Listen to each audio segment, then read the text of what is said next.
60 minutes business, BFM Business avec vous.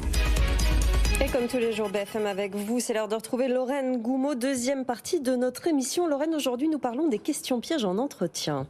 Et oui, peut-être que vous aussi, vous êtes en grande démission, en grande rotation et que vous passez pas mal d'entretiens. Et bien ce midi, on va poser toutes les questions qui posent problème et évidemment, on va y apporter des réponses avec Jenny Gauthier. Bonjour Jenny. Bonjour Lorraine, bonjour Sandra. Merci d'être avec nous. Vous êtes la directrice générale du Mercato de l'Emploi. Alors on va revenir d'abord sur ce concept d'entretien parce qu'on se demande à quoi ça ressemble un entretien aujourd'hui entre la visio, le présentiel, tous les bouleversements qui ont touché les processus de recrutement. Pourquoi c'est important un entretien aujourd'hui ? C'est important et peu importe la forme que ça prend. D'ailleurs, effectivement, aujourd'hui, il y a de la visio, il y a des entretiens en physique, mais ça reste un moment important entre la future entreprise et le candidat. Parce que entretien d'embauche, pardon, faut-il préciser. Oui, effectivement. Et le but, c'est que ça ne devienne pas un entretien d'embûche aussi sur effectivement. Tout le moment qui va être passé, mais ça va être le moment où vraiment on va pouvoir sentir les personnes, pouvoir voir la communication verbale, mais aussi la communication non verbale. Donc c'est un moment qui est très important pour l'entreprise, mais aussi pour le candidat. Ça doit être préparé en amont.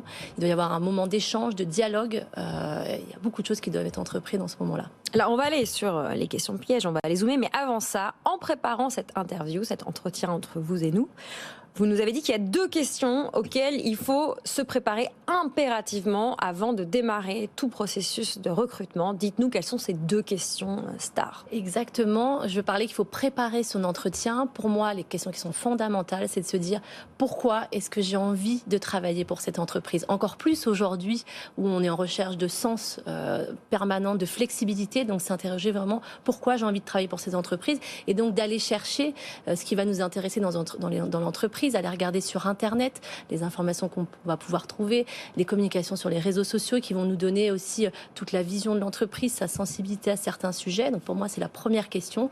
Et la deuxième, c'est pourquoi je suis armée pour travailler dans cette entreprise, notamment par rapport au poste. Donc, qu'est-ce que je vais aller pouvoir chercher dans mes expériences passées, dans mes qualités humaines, dans mes savoir-être que je vais pouvoir transposer dans cette entreprise par rapport aux attendus du poste. Pour autant, souvent, il y a des questions pièges. Et la première d'entre elles, souvent, c'est « parlez-moi de vous ». Oui. Et c'est vrai que c'est très compliqué de se retrouver face à cette question. Donc je vais me mettre en posture de candidat. Effectivement, c'est souvent une question d'introduction qui va être très générale.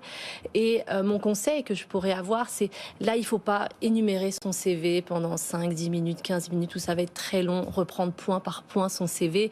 Je conseille au candidat, en amont, d'aller chercher 2, 3 éléments clés dans son parcours professionnel qu'on va présenter à l'entreprise de manière très succincte et très claire. Et on va aller finalement susciter l'envie et la curiosité du recruteur et lui dire aussi, on reviendra sur ces éléments-là si vous souhaitez après, mais vraiment d'être succinct, clair sur 2, 3 facteurs clés dans son parcours pro et aussi tout ce qui va concerner les passions, les hobbies, et susciter cette envie et cette curiosité au démarrage de l'entretien. Mais dans quel ordre on le fait justement ? Est-ce qu'on commence par le perso, par le pro ? 3 points à identifier dans une carrière, c'est pas facile. C'est tout l'exercice d'un entretien et la préparation qu'on doit avoir. On doit justement faire une introspection sur soi pour aller chercher. Après, ça va dépendre de la sensibilité qu'on aura vue aussi sur l'entreprise. Par exemple, on va voir que l'entreprise va être très sensible aux candidats qui mettent en avant des passions. Dans ces cas-là, ça peut être une très bonne porte d'entrée si on a vraiment des choses qui sont significatives. Et puis d'aller prendre un petit peu de tout. Effectivement, un événement important professionnel, un événement privé et puis une passion. Autre question piège, je l'aime bien celle-là. Le DRH ou le recruteur, la recruteuse qui dit « Je vois que vous avez fait un bilan de compétences, mais est-ce que vous avez fait un bilan de vos incompétences ?» Qu'est-ce qu'on répond à cette question piège, Jenny ? Elle est effectivement, elle peut déstabiliser un candidat. Elle en revient à cette fameuse question sur les 3 qualités, les 3 défauts qu'on connaît bien. Moi, le conseil que j'apporterai aux candidats, c'est toujours difficile de parler de soi et c'est une perception. Donc, c'est de plutôt en parler à son entourage personnel, ses anciens collègues, ses proches, et leur demander qu'est-ce que tu penses de moi ? Quelles sont mes qualités ? Quels sont mes axes d'amélioration ? Et en entretien, du coup, s'appuyer sur ça et plutôt de dire je suis comme ci, je suis comme ça, plutôt de dire on dit de moi que je suis très ponctuelle, on dit de moi ça, ce qui va beaucoup plus être, je trouve, juste par rapport à la personne qu'on a en face de nous. Et le dernier conseil sur cette question-là que j'aurais, évidemment, il ne faut pas donner les défauts de ses qualités, oui. Ça n'a aucun sens, et d'avoir des défauts, on en a tous, et d'aller chercher, d'avoir identifié les axes d'amélioration qu'on peut avoir sur ça. Voilà. Autre question piège, pourquoi vous et pas un autre? Elle arrive aussi fréquemment, elle déstabilise les candidats. Il faut se vendre en fait. Il faut se vendre. Ouais. Je trouve ce qui est périlleux dans cette question, c'est qu'on nous demande de nous comparer aux autres. Il ne faut pas le faire, il faut éviter de le faire, parce que ce n'est pas forcément bien vu par la suite. Dans cette question-là, c'est difficile aussi parce qu'on ne connaît pas les autres. Donc je trouve qu'il faut dans ces cas-là se recentrer sur soi et revenir à cette question fondamentale dont je vous ai parlé. Pourquoi je suis armée, moi, à répondre au poste? Et puis finalement, c'est après le job du recruteur de prendre cette décision-là, mais de toujours revenir à ce que moi, je vais pouvoir apporter à l'entreprise par rapport à mes expériences, à mes qualités et en lien avec le poste et les transferts de compétences. Je crois beaucoup aujourd'hui aux transferts de compétences et de qualités que je vais pouvoir mettre à profit dans l'entreprise. Voilà. La question gênante, particulièrement pour nous, mesdames, parce que c'est notre talon d'Achille, les questions sur l'argent. Combien gagnez-vous actuellement et où? Combien souhaiteriez-vous pour ce poste? Vous avez raison, Lorraine, c'est souvent encore plus gênant pour les femmes. Je le vois en entretien, elles n'osent pas poser cette question. Et je recommande, il faut poser cette question. Il faut parler des sujets d'argent et de la rémunération. Alors peut-être pas à la première question du premier entretien, mais en tous les cas, si on ne vous la pose pas, il faut la poser. Et il faut avoir, sur la rémunération, se dire toujours, moi je trouve intéressant, de qu'est-ce que je vais pouvoir apporter à l'entreprise. De toujours se dire comment je vais faire en sorte que pour l'entreprise, mon salaire ne soit pas une charge, mais un investissement. Et donc de lui dire, par rapport encore une fois à mes compétences, mes qualités, par rapport au prix de marché aussi, à l'offre et la demande, ce que je vais pouvoir vous apporter va avoir un retour sur investissement dans votre entreprise et arriver quand même à le quantifier. Il y a des fonctions où c'est facile à faire, les commerciaux, ils vont pouvoir facilement démontrer leur retour sur investissement, mais je suis convaincue aujourd'hui que dans n'importe quelle fonction, même dans la vôtre en tant que journaliste, on doit être capable de définir quel va être mon retour sur l'investissement d'entreprise, parce que je vais être à l'antenne, je vais avoir plus d'audience, etc.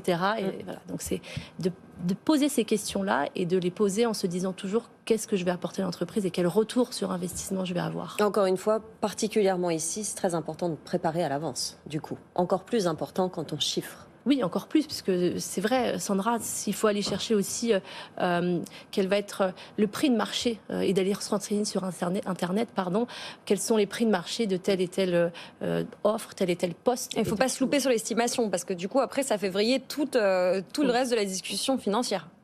Oui, le recruteur peut garder en tête ce que vous avez dit et ça peut être à son avantage. Donc avoir une fourchette, j'aurais tendance à dire plutôt haute quand même, puisqu'on sait derrière qu'on aura une négociation de toute façon sur le sujet. Et plutôt voir les perspectives, si je peux terminer sur ça. Les perspectives. Parfois, il vaut mieux accepter un salaire qui va être peut-être plus bas au démarrage, parce qu'il y a une histoire dans l'entreprise, il y a un projet, et plus être intéressé par les perspectives d'évolution que vont nous proposer l'entreprise, qu'un salaire qui ne va pas évoluer pendant des années. Bon, il y en avait plein d'autres.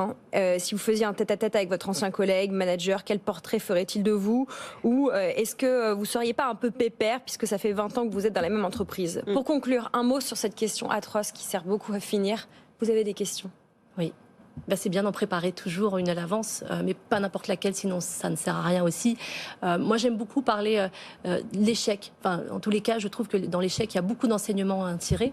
Donc, on parle beaucoup des succès, de se valoriser sur ces succès, mais pourquoi pas demander à l'entreprise, est-ce que vous avez vécu une situation difficile dans votre histoire et comment vous avez réussi à la surmonter? Quels enseignements vous en avez tirés? Je trouve que ça peut mettre en perspective qu'on est ouvert à ça et qu'on cherche à s'améliorer.